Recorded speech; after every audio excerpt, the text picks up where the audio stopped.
It all started on what seemed like an ordinary Thursday morning. I had just brewed a fresh cup of coffee and stepped outside onto the small porch of my cabin, the sun warming my face, birds chirping in the distance, and a gentle breeze whispering through the pine trees. I'd built this cabin with my own two hands, pouring countless weekends and spare evenings into turning a bare patch of land into my personal sanctuary. It wasn't anything extravagant, just a sturdy timber structure with rustic charm and a view that could melt even the hardest heart. For me, it was perfect, a retreat from the stresses of everyday life, a place where I could feel truly at peace.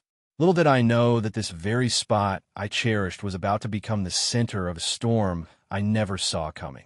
I spotted the car before I noticed the person. A spotless white sedan with the HOA logo stenciled on the door slowly made its way up the gravel drive, tires crunching over the stones with an almost ominous rhythm. My stomach tightened. I had dealt with the HOA before. Mostly petty things, like complaints about the color of my fence or the angle of my mailbox. But nothing prepared me for what was about to unfold. The car came to a stop, and out stepped a man in a crisply ironed shirt, clipboard in hand, sunglasses shielding his eyes, even though it wasn't particularly bright out. His expression was unreadable, but his posture dripped with that special brand of smug authority only HOA representatives seemed to master. He didn't bother with pleasantries. With a slight nod, he handed me a folded notice, turned on his heel, and marched back to his vehicle without a word. The whole interaction lasted less than 30 seconds. Confused and slightly irritated, I unfolded the paper. The bold heading at the top read, "Notice of non-compliance and order to demolish." My eyes darted over the paragraphs, each word hitting harder than the last.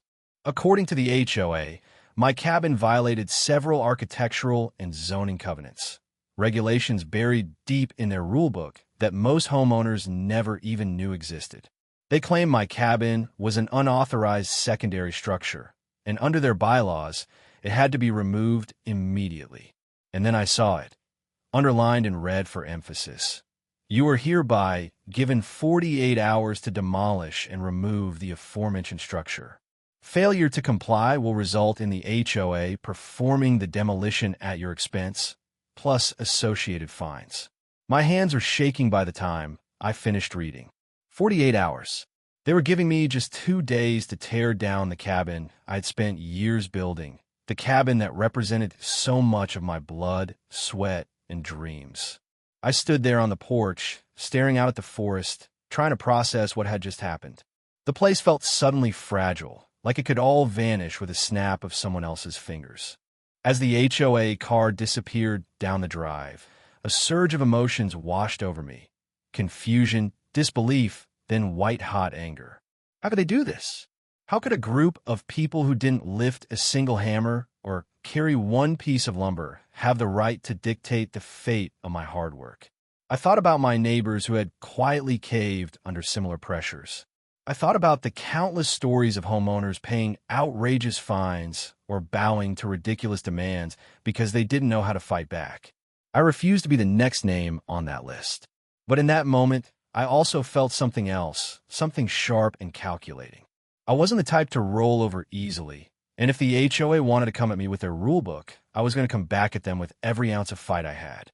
I spent the rest of the morning pacing inside my cabin, the notice spread out on the table, my phone buzzing with calls I ignored. My coffee sat untouched, going cold. I could feel the clock ticking down already, each second bringing me closer to that arbitrary 48-hour mark. I needed to figure out what leverage I had, what angles they hadn't considered, because there was no way I was going to stand by and watch them bulldoze the place that meant so much to me. After the shock of that notice began to dull, my mind shifted into problem-solving mode. I wasn't the type to simply accept a threat like that without doing my own digging. So I cleared off my kitchen table, spread out every property document I had, old purchase contracts, surveys, county tax records, HOA bylaws, and started reading through them line by line. I barely slept that night, fueled by anger, anxiety, and cups of bitter coffee that did little to calm my racing heart. Somewhere deep down, I believed there had to be something, some overlooked clause or contradiction that could give me the upper hand. I wasn't going to demolish my cabin without a fight. Around 3 in the morning, my eyes blurry from hours of paperwork, I stumbled on a section in the original HOA charter that made me sit bolt upright. It was buried several pages into a document so dense with legal jargon most people would never bother reading it. This section detailed the formation of the HOA itself, outlining how it derived its authority and what parcels of land actually fell under its governance. That's when I noticed a peculiar footnote tied to the map sketch. The lot lines were slightly different from what I'd seen on my more recent county plat. It seemed my land, particularly the portion where my cabin stood, was included in a broad swath back when the HOA was first organized, but later documentation showed my exact plot had been reclassified in a local land use revision nearly 15 years ago. This meant there was a legal inconsistency about whether the HOA even had jurisdiction over that section of my property. I could feel adrenaline start to pulse through my veins. I cross-referenced those older documents with newer filings from the county recorder's office, combing through every page for confirming details. My hands were literally shaking as I traced the lines with my finger, realizing that by technicality, thanks to a redrawn easement filed by the previous owner, my cabin might not fall under the HOA's official purview at all.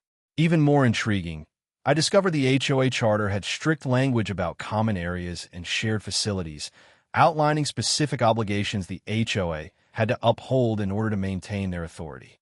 Any lapse could, in theory, open them to legal challenges. For instance, there was a clause saying if the HOA failed to properly maintain certain infrastructure, like drainage ditches or access roads, they risked forfeiting their ability to enforce rules on adjacent private properties tied to those common benefits. It was a small thing, easily overlooked.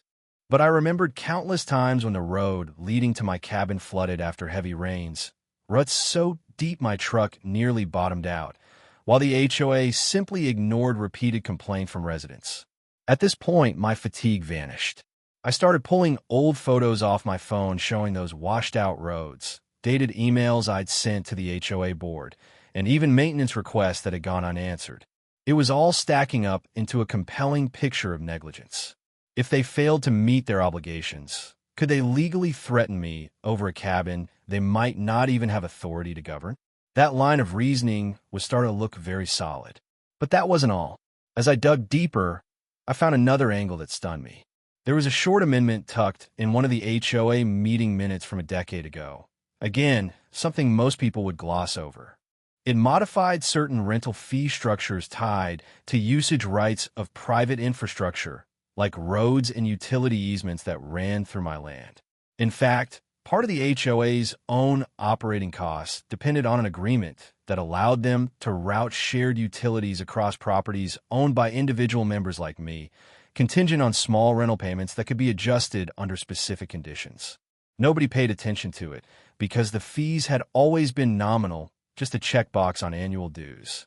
But technically, under the language of that amendment, if property classifications changed or if disputes arose challenging the HOA's jurisdiction, the landowner could renegotiate or outright triple the rent for that utility access.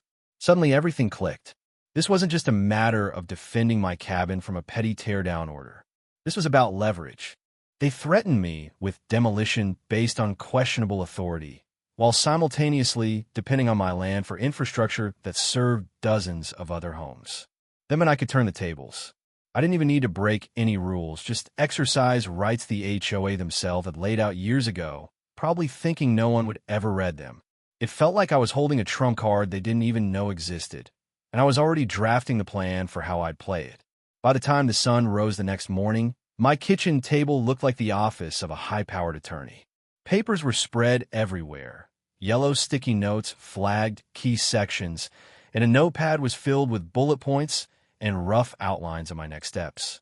I had gone from feeling like a cornered homeowner to someone ready to go toe-to-toe with the HOA, armed with more legal ammo than they'd ever expect. I knew I couldn't just storm into their office waving a handful of papers. I needed to do this by the book, methodically, professionally, leaving them no cracks to slip through. So my first move was to contact a property lawyer who specialized in HOA disputes. When I met with him later that afternoon, he seemed almost amused by the sheer stack of documentation I plopped on his desk. Most people came in with vague complaints or half-remembered conversations. I handed him a roadmap of evidence, complete with highlighted excerpts from outdated charters, property line discrepancies, and a long-forgotten amendment that gave me authority over the rental terms for shared utilities. He flipped through the documents with raised eyebrows, nodding slowly, clearly impressed. After about an hour of reviewing everything, he looked up at me with a grin and said something I'll never forget. "If they want to play hardball, we'll play chess. You're holding all the pieces." From that point forward, it was like watching a carefully laid plan unfold in real time. Together, we drafted new paperwork that officially reclassified the portion of my property containing the cabin under a different lease structure. Under state statutes, landowners had the right to modify usage classifications as long as they filed the proper documents with the county and provided notification to affected parties. In this case, the HOA. This wasn't some shady loophole. It was a perfectly legal maneuver, spelled out in the same regional property codes that the HOA often cited to bully residents. The real kicker was the second set of documents we prepared, a rental adjustment notice that tripled the fees the HOA had to pay for routing utilities across my land. Under that dusty amendment I found buried in their own bylaws, I was entitled to impose these increased charges if the HOA's oversight of property lines and easements became legally contested. The mere fact that they tried to enforce a demolition order on land arguably outside their jurisdiction triggered that clause. I made sure everything was airtight, properly notarized, stamped by the county clerk, with return receipts requested, so there was a clear paper trail proving the HOA had been formally served. The lawyer even recommended hiring a professional process server, someone who would physically hand the documents to the HOA president and get their signature acknowledging receipt. This wasn't just for show. It ensured that later, they couldn't claim they hadn't been informed or try to stall by feigning ignorance. As we finalized the paperwork, I felt a mix of nerves and quiet excitement. This was far more complicated than I'd ever anticipated when I first opened that 48-hour demolition notice. But every step was falling into place. The day the process server walked into the HOA office, I got a text that simply read, "Delivered and signed." They did not look happy. That gave me more satisfaction than I could have imagined. Within 48 hours, ironically, the same timeline they had once demanded of me, the HOA board was scrambling. I started getting urgent emails from their treasurer asking for clarification, followed by tense phone calls from their lawyer, who clearly hadn't been briefed on the finer points of their own charter. Each time, I directed them back to the documents. Everything was spelled out there in black and white. The new lease classification of my land stood, and the utility rental fees they'd long taken for granted were now 3 times higher. If they didn't pay, they risked losing access altogether, which would cause a logistical nightmare for dozens of their homeowners who depended on water lines and power conduits that crossed my property. Watching them flail around, trying to make sense of their predicament, was almost surreal. For years they had ruled this community with smug certainty, sending out fines and compliance threats like clockwork. Now they were facing consequences of their own making, because buried inside the very rules they had so often weaponized were protections for people like me. Protections they never thought anyone would bother to uncover, let alone have the guts to enforce. The first real taste of victory came when the HOA board scheduled an emergency meeting to discuss what they called unexpected property complications impacting community infrastructure costs.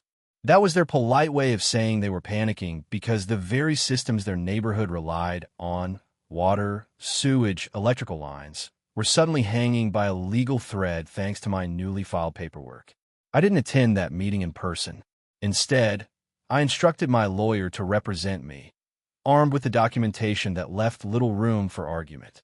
I was told that the board members, who were so used to puffing out their chests and lecturing homeowners, looked visibly shaken when the reality of the situation set in. Over the next few days, I watched from a distance as emails started flying through the community. Residents who previously hadn't cared much about HOA politics were now demanding to know why their fees were about to skyrocket. The HOA tried to spin it, issuing carefully worded statements about necessary infrastructure investments and unforeseen land use adjustments, but rumors spread quickly. A few neighbors even reached out to me directly, asking what exactly was going on.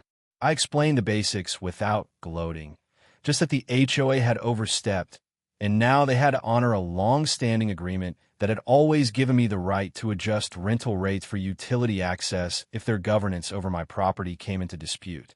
Most of them were surprisingly supportive, probably because they'd all had their own run-ins with the HOA's heavy-handed tactics at some point. Meanwhile, the HOA's lawyer attempted a different approach. They sent over a thick packet filled with proposals, hoping to negotiate lower rental fees in exchange for dropping the demolition demand entirely. They tried to paint it as a mutual compromise for the good of the community. But by then, the leverage was fully on my side. My attorney and I reviewed each offer carefully, but we knew there was no reason to back down. The documents we filed were airtight. Every time they pushed back, we simply pointed to the original amendment, the county filings, and the precise language in the HOA's own charter that obligated them to pay these new rates under the exact circumstances they had triggered by coming after my cabin. What struck me most during this period was how quickly their confident bluster dissolved once they were actually forced to defend their own rules. For years, they'd counted on homeowners being too intimidated or uninformed to challenge them. Their power rested on fear and convenience. As soon as someone held up a mirror and showed them how vulnerable they truly were under the weight of their own documentation, the entire dynamic shifted. Phone calls from their side became noticeably more polite, emails softened in tone, and the once cocky board members stopped showing up unannounced on my driveway. Then came the part that truly underscored how thoroughly the tables had turned. A certified letter arrived from the HOA, formally acknowledging the new lease classification on my property and agreeing to the tripled rental fees for continued access to utilities that cross my land. The wording was stiff and reluctant, almost painfully so. It was clear they were swallowing a bitter pill, but they had no viable alternative. Cutting off utility routes would mean expensive rerouting that could bankrupt them or trigger lawsuits from other homeowners, which they were desperate to avoid. So they begrudgingly signed on the dotted line. I had gone from being given a 48-hour ultimatum to tear down my own cabin, to holding a signed agreement that legally obligated the very people who had threatened me to pay significantly more just to maintain the status quo for their own residents. I couldn't help but feel a deep sense of poetic justice. They had tried to bully me using technicalities and obscure regulations, never imagining that someone like me would take the time to understand those same rules well enough to use them as a shield and eventually as a sword. Every step of this process also taught me something profound about power. It isn't always about who shouts the loudest or drafts the scariest letters. Real power often lies in patience, research, and the quiet confidence that comes from knowing the details better than your opponent ever bothered to learn. Watching the HOA scramble to adjust budgets, issue new fee statements to homeowners, and explain why community costs were suddenly ballooning all because of a situation they had foolishly instigated was more satisfying than I could have imagined when this all began with a smug official handing me a demolition notice on my front porch.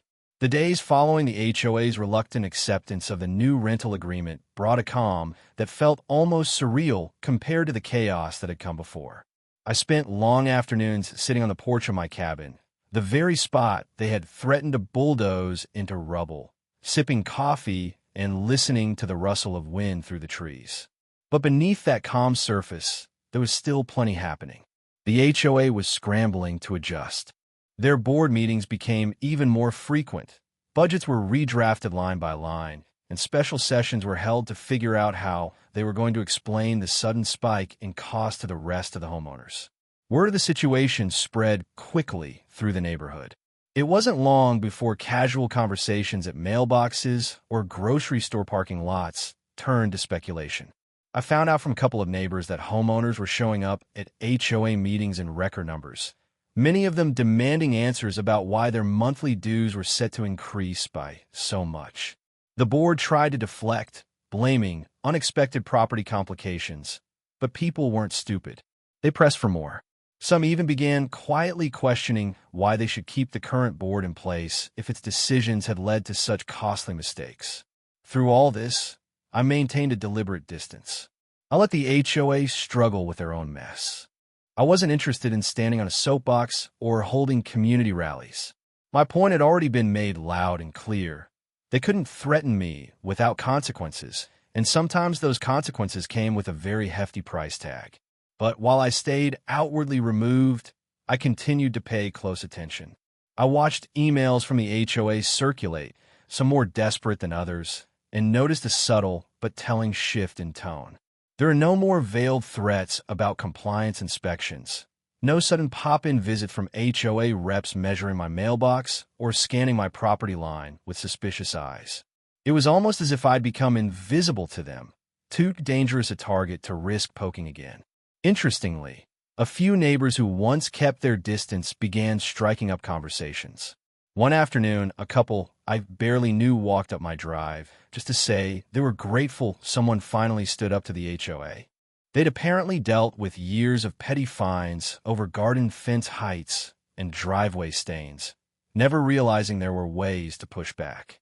Another elderly gentleman from down the road sent me a handwritten note thanking me for doing what he wished he had the nerve to try years earlier. It was a small thing, but it meant a lot. It showed that standing your ground sometimes inspired others, even if they never said it out loud. Meanwhile, the HOA was forced to follow through on the new rental payments like clockwork. Each month, a direct deposit hit my account, triple what it used to be. It was almost comical to see the transaction line with their formal association name, knowing how much they must hate sending that money my way. It didn't make me rich, but it certainly padded my finances in a way that allowed for a few luxuries I hadn't indulged before. I finally replaced my old truck, did some extra work on the cabin, and even started looking into adding a detached workshop that I'd long dreamed about. All of it funded in part by the very people who once tried to force me off my own land. Occasionally, I'd catch sight of HOA board members driving past, their expressions unreadable.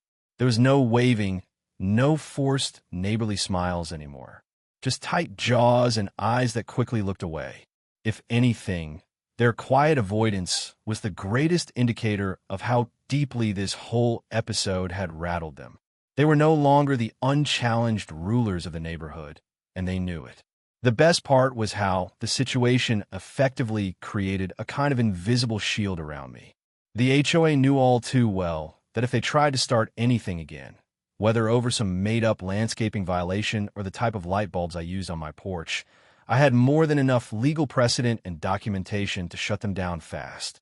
It wasn't about retaliation anymore. It was about deterrence. They understood that pushing me could open the door to even greater costs or headaches they simply weren't prepared to handle. So life settled into a new, more respectful rhythm. My cabin stood exactly where I'd built it, untouched and as peaceful as ever. The threats and intimidation were gone, replaced by a grudging acknowledgement of boundaries that should have been respected all along. Watching how quickly the HOA learned to steer clear of picking unnecessary fights once real money was on the line was a lesson not just for them, but for anyone paying attention. It proved that with enough patience, knowledge, and the courage to push back, even a single homeowner could completely turn the tables on an entire organization that once thought they held all the cards. It's almost funny now to look back on how this entire ordeal started with me feeling small, powerless, and on the verge of losing something I deeply loved. That first day, when the HOA rep smugly handed me that notice, I felt like my world was crashing down around me. My cabin was supposed to be my refuge, my reward for years of hard work and saving. The idea that someone else could swoop in with a piece of paper and demand I destroy it within 48 hours was so outrageous. It was terrifying because they sounded so sure of themselves. I think that's what HOAs rely on more than anything. Intimidation wrapped in official language, betting that the average homeowner will be too overwhelmed or scared to question it. Now, months later, the view from my porch hasn't changed. The cabin still stands, stronger than ever, but everything around it feels different. There's a quiet but unmistakable respect that seems to hover over the property line, an invisible barrier that the HOA board and its enforcers no longer dare to cross. Even their routine patrols, the ones where they drive by slowly, scanning for violations with clipboards ready, seem to give my place an extra wide berth these days. It's as if my little patch of land has become sacred ground, a reminder of the one homeowner who didn't fold under pressure. The financial side of things has also cemented this new reality. Each month, like clockwork, the increased rental payments from the HOA land in my account. What used to be a token amount they probably never thought twice about has become a substantial line item on their budget, something that eats into their funds and forces them to answer to residents who wonder why costs are up.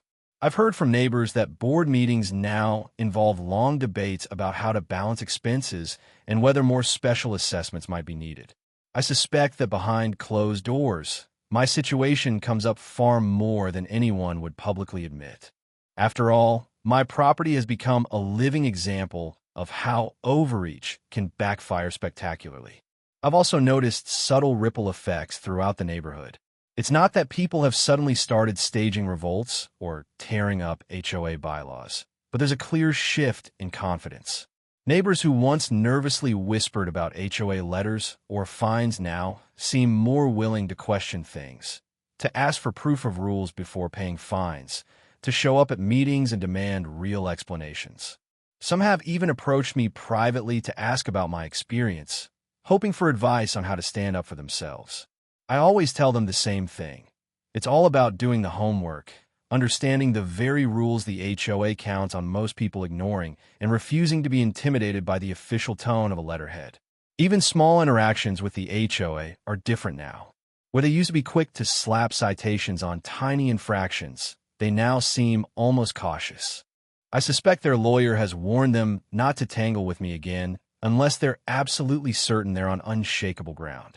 The result is a kind of uneasy peace, but one that works entirely in my favor.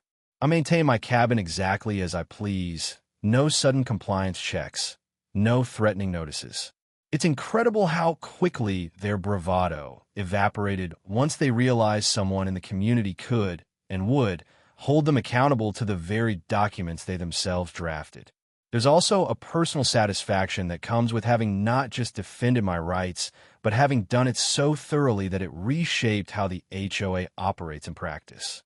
They're more careful now, more transparent with notices and budgets, more eager to appease residents instead of simply dictate to them. I like to think that's at least partially because they don't want to trigger another showdown like the one with me, which could expose even more weaknesses in their system. What makes it even more rewarding is knowing that this didn't require underhanded tricks or shady loopholes. Everything I did was by the book, grounded in meticulous research and the law itself. It's astonishing how powerful simply knowing your rights can be. Most people underestimate that until they're forced into a corner. But once you've stood your ground, once you've proven to both yourself and everyone watching that you can't be easily pushed around, it changes the dynamic permanently. So life around here carries on. I work on small projects around the cabin, plan out a new stone patio, maybe a small greenhouse next spring. I do it all on my timeline, without worrying that someone's going to show up with a clipboard trying to tell me how many inches my shrubs can grow or what shade of stain my porch should be. It's a freedom I didn't fully appreciate until the HOA tried to take it away, and now that I've secured it, I guard it fiercely. There's a calm, satisfying sense of victory in simply waking up each morning, walking outside with my coffee, and knowing I fought to protect this slice of life exactly as it is.